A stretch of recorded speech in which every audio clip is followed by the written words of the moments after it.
Um dos temas do momento é vacinas. Vacinas do Covid para um lado e para o outro. Pfizer, Moderna, AstraZeneca, Johnson & Johnson e uma catrefada de notícias por todo lado, umas porque fazem coágulos ou podem fazer, mais de 65, menos de 65. Malta, como é que são feitas estas vacinas? Quais é que são os métodos que elas utilizaram? Porque é que são diferentes umas das outras? Porque é que umas têm uns efeitos secundários, outras têm outras? Como é que estas vacinas foram tão rápidas de se fazer? E a longo prazo, o que é que elas nos podem oferecer, não só contra a Covid-19, mas também contra outras doenças que estejam por aí? Malta, eu vou tentar responder estas coisas todas neste vídeo.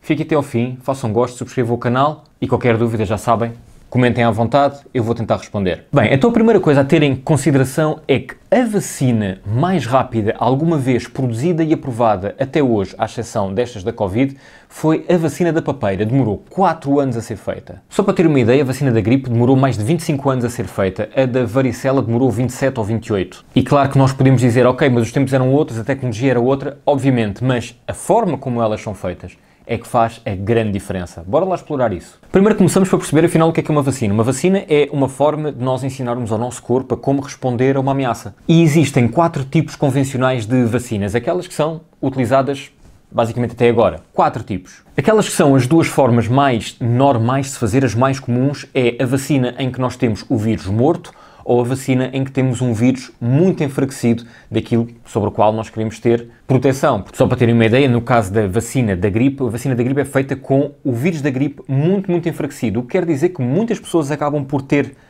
pequenos sintomas da gripe, ou mesmo gripe, mas o corpo aprende a combatê-la de forma muito mais eficaz. Porque em vez de estar a levar com um pelotão super forte do vírus da gripe, está a levar com uma gripe assim, mesmo bué da fraquinha, e principalmente para as pessoas mais velhas faz todo o sentido. A terceira versão das vacinas comuns é aquela vacina que tem uma toxina inerte para nós também conseguirmos perceber o que é que está a atacar o nosso corpo.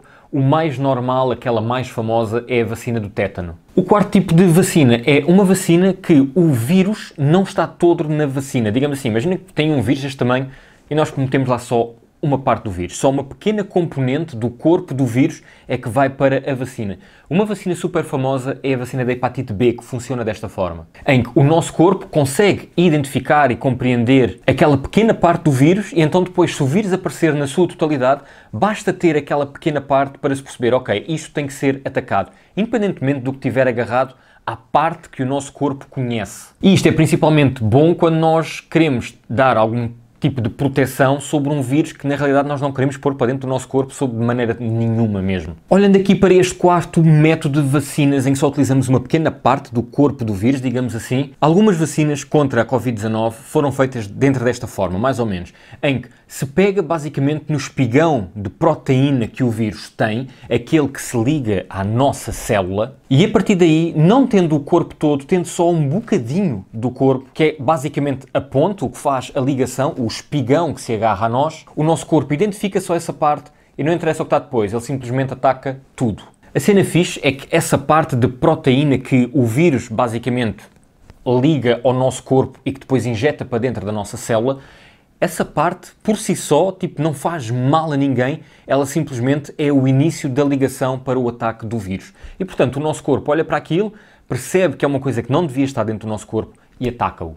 O processo para criar uma vacina assim é brutalmente demorado. E porquê? Porque primeiro é preciso pegar no vírus, depois é preciso tirar esse spike protein, portanto, essa parte de proteína, esse espigão, digamos assim, tem que ser tirado, tem que ser isolado, tratado, multiplicado em laboratório e só depois de tudo isto é que se começam a fazer vacinas, é que se começam a testar pessoas. Porquê? Porque nós temos que levar uma quantidade muito grande desses espigões de proteína para o nosso corpo sequer se dar ao trabalho de olhar para ele como uma ameaça. E se nós formos ver bem o percurso de uma vacina enquanto está a ser criada, nós temos aqui uma parte em que há os testes clínicos, depois há os testes em humanos, há a parte do licenciamento da vacina em si, depois temos a criação da vacina, portanto, o fazer a vacina em grande escala no laboratório e só depois é que é distribuída. Mas antes de tudo isto, antes dos testes em laboratório, dos testes em humanos, do licenciamento, da criação em massa e da distribuição, antes de tudo isto, o que nós temos é o desenvolvimento e essa parte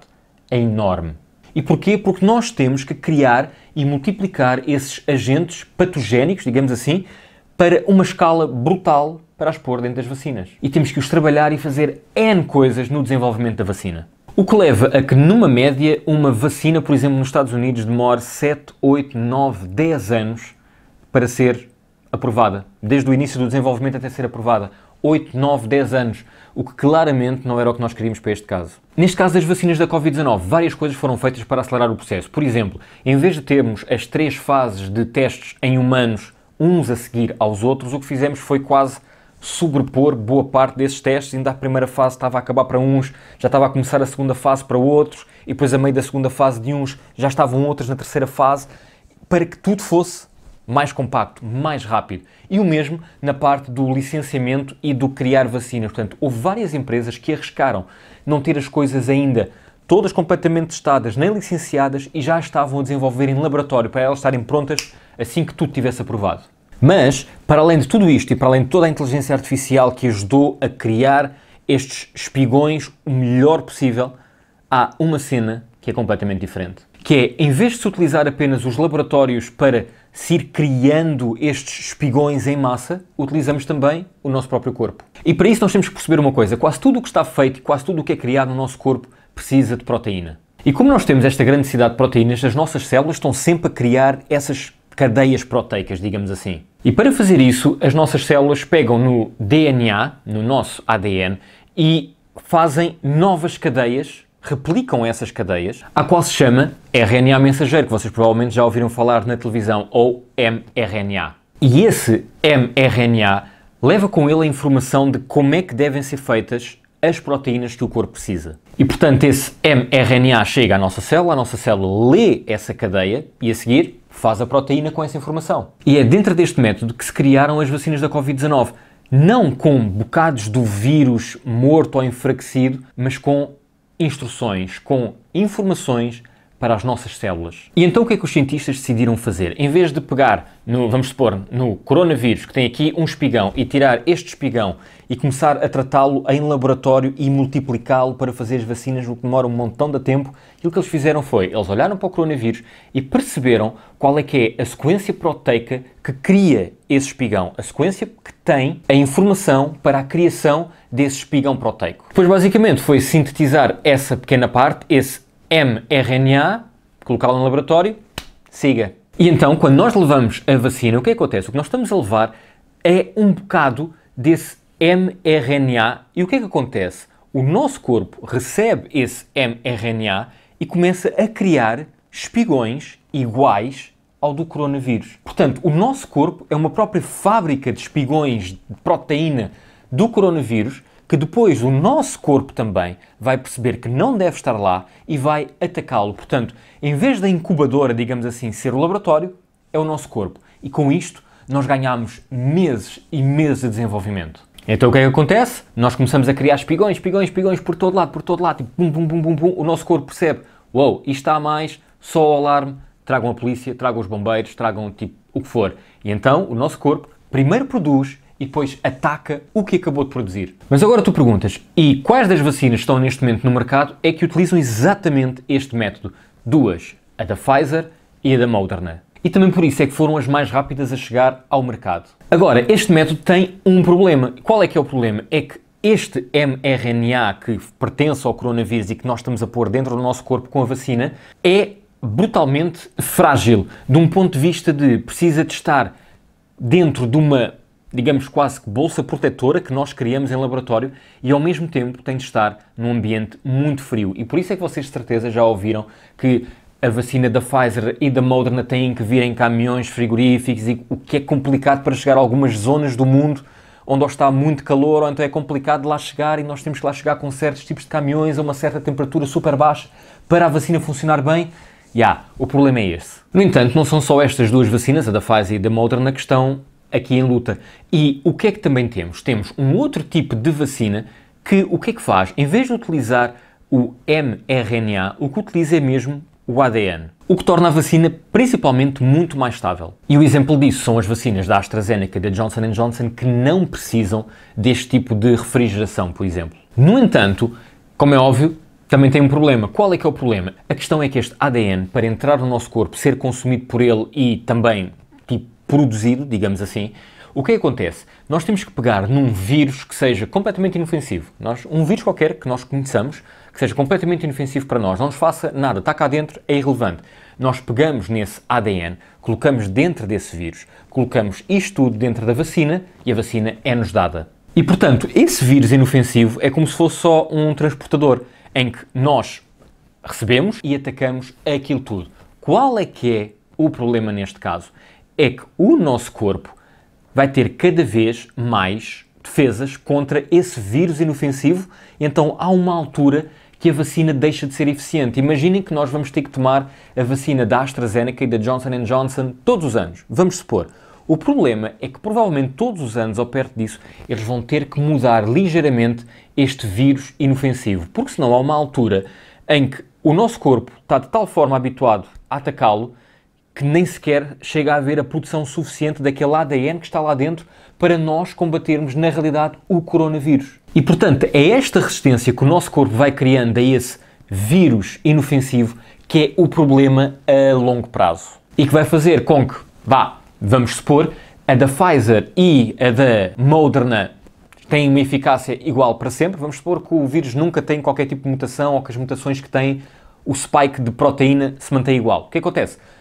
Esta vacina dá para sempre, não precisa de ser mudada, mas a da Johnson & Johnson e a da AstraZeneca, o ADN não precisa de ser mudado, mas o vírus, tanto o transportador, aquele vírus inofensivo, vai ter que ser alterado. E, portanto, estas são as diferenças entre as vacinas tradicionais, feitas até agora, a vacina da Pfizer e da Moderna e a vacina da AstraZeneca, da Johnson & Johnson e de outras. Estas são as diferenças.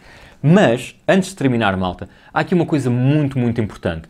Isto tudo foi feito graças a um esforço brutal de cientistas, de várias pessoas em laboratórios, de transportadoras, do que for. Foi também um grande esforço financeiro de muita e muita gente. Por exemplo, o governo americano financiou o desenvolvimento, enquanto, por exemplo, a Europa simplesmente deu dinheiro para comprar. Não, o governo americano pagou uma boa parte do desenvolvimento e também por isso é que a Moderna e a Pfizer conseguiram ter os resultados que tiveram de forma tão rápida e também tão eficiente. Mas, mais do que isso tudo, eu quero alertar para uma questão. Esta questão de uma vacina dar instruções ao nosso corpo está apenas no início e daqui a uns anos nós podemos, teoricamente, ter isto para muitas outras vacinas. Para o vírus da SIDA, para outros vírus que para já não têm cura, ou mesmo até para cancros. Nós podermos dar instruções ao nosso corpo para identificar células cancerígenas e atacá-las logo numa fase inicial. Poder haver vacinas contra cancros é algo que poderá partir a partir daqui. Estão a ver a ideia? Portanto, o coronavírus trouxe muitas coisas más à nossa humanidade, houve muita gente que morreu, obviamente, mas uma das poucas coisas boas foi o salto tecnológico que as vacinas e que a saúde e que os laboratórios em si tiveram graças a isto. E provavelmente no futuro vamos recolher os bons resultados do enorme esforço e do enorme salto tecnológico e de conhecimento que tivemos nestes últimos meses. Malta, eu espero que vocês tenham gostado disto. Espero que tenha sido minimamente esclarecedor as várias diferenças entre as vacinas, o que é que cada uma delas faz e por isso é que elas têm sintomas diferentes e por isso é que elas são dadas de formas diferentes, com doses diferentes, em tempos diferentes.